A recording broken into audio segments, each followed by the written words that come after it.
nagbabalik muli ang inyong cravings girl. At ngayon, ang ating cravings, hulaan nyo kung nasaan ako.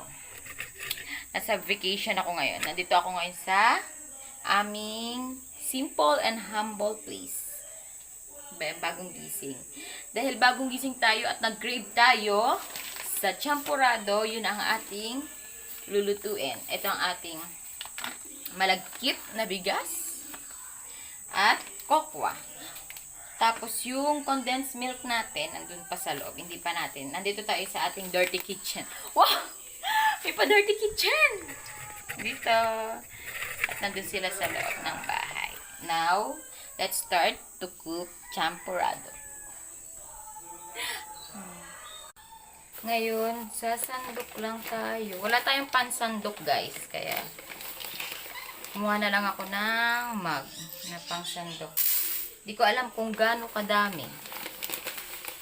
Iwawash muna natin to.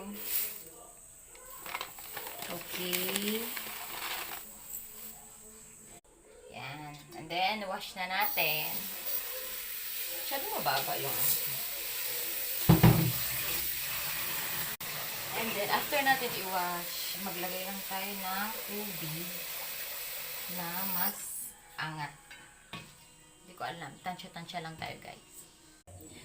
So, guys, nakasalang na ang ating gagawing champurrado. Wait lang natin siyang kumula at mamaya halo-haluin na natin. While waiting tayo sa pinapakuluan natin na gagawin nating champurrado, mag-prepared muna tayo ng egg sa aking pamangkin. Balatan muna natin siya.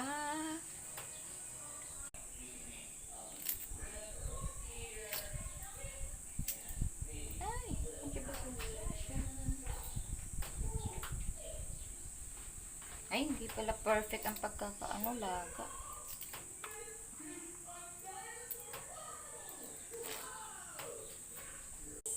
At dahil na-prepare na natin ang sa aking haluin na muna natin to at medyo kumukulo na siya.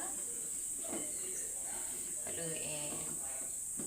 At mamaya na natin ipapakita ang pang-finale. Medyo matagal-tagal to eh. Medyo matagal-tagal pala to. Ngayon lang ulit ako kasi nakapagluto ng champurrado. So, see you in the next part 2. Bye, guys!